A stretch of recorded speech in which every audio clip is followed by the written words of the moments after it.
മൂന്നാറിൽ budget friendly ആയിട്ടുള്ള luxury സ്റ്റേയും പ്രൈവറ്റ് പൂളും പ്രൈവറ്റ് സൈറ്റ് സീയിങ് കൂട്ടുണ്ടെങ്കിലോ അടിപൊളിയായിരിക്കില്ലേ. So hi guys and welcome back to my channel. മൂന്നാറിലെ തന്നെ വൺ ഓഫ് ദി ഫേമസ് ആയിട്ടുള്ള റിസോർട്ടാണ് കേട്ടോ ഇത്. ഈ റിസോർട്ടിനെ കുറിച്ചുള്ള ഡീറ്റെയിൽസും റിസോർട്ട് എങ്ങനെയാണ് നമുക്ക് സെറ്റായതും എല്ലാ കാര്യം ഞാൻ ഈ വീഡിയോയിൽ പറയുന്നതാണ്.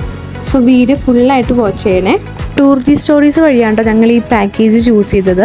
നിങ്ങൾ അടുത്ത് വല്ലതും ട്രിപ്പ് വല്ലതും പ്ലാൻ ചെയ്യുന്നുണ്ടെങ്കിൽ ഈ ടൂർ ദി സ്റ്റോറീസ് തന്നെ കോൺടാക്ട് ചെയ്യാൻ ശ്രദ്ധിക്കുക. കാരണം നിങ്ങളുടെ ബഡ്ജറ്റിനനുസരിച്ച് തന്നെ നിങ്ങൾ ഓരോ പാക്കേജും ചൂസ് ചെയ്യാൻ പറ്റും. ആൻഡ് ദ റിസോർട്ട് ഇസ് ഇറയിലെ കാണുന്ന സൈഡ് വ്യൂ ആണ് ഇപ്പോൾ നിങ്ങൾ കാണുന്നത്.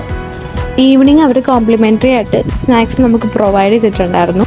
ഒരു പഴയൊരു ചായക്കട സെറ്റപ്പിലായിരുന്നു അവർ സൈഡ് വ്യൂയുടെ അവിടെ ഒരു ടീ അറേഞ്ച് ചെയ്തിട്ടുണ്ടായിരുന്നത്. ഞങ്ങൾ 2 പഴംപൊരി 2 കോഴിക്കോട്ടുണ്ട് പിന്നെ 2 കോഫിയും കുടിച്ചിട്ടാണ് ഞങ്ങളവിടെ സൈഡ് വ്യൂ കാണാനിരുന്നത്.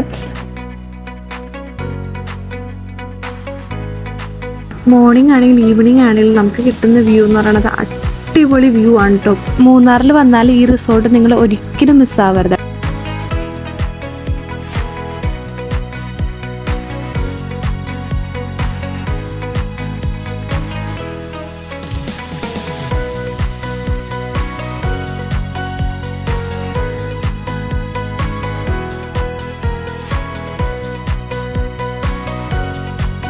ഇറയിന്ന് ഞങ്ങൾ ബ്രേക്ക്ഫാസ്റ്റ് കഴിച്ചിട്ടാണ് കേട്ടോ ഇറങ്ങിയത്. ഈവനിങ് സ്നാക്സിനോടൊപ്പം അവരുടെ ബ്രേക്ക്ഫാസ്റ്റും കൂടി കോംപ്ലിമെൻ്ററി ആണ്. കുറേ വെറൈറ്റി ഫുഡ്സ് ഉണ്ടായിരുന്നു. എല്ലാ ഫുഡും നല്ല ടേസ്റ്റ് ഉണ്ടായിരുന്നു കേട്ടോ. ബ്രേക്ക്ഫാസ്റ്റിന് ശേഷം ഞങ്ങൾ പോയത് ഇന്ത്യയിലെ തന്നെ നമ്പർ 1 ആയിട്ടുള്ള നാഷണൽ പാർക്കിലേക്കാണ്. സോ അതിൻ്റെ വീഡിയോ ഒക്കെ ആയിട്ട് നെക്സ്റ്റ് വീഡിയോയിൽ കാണാം. Okay then bye.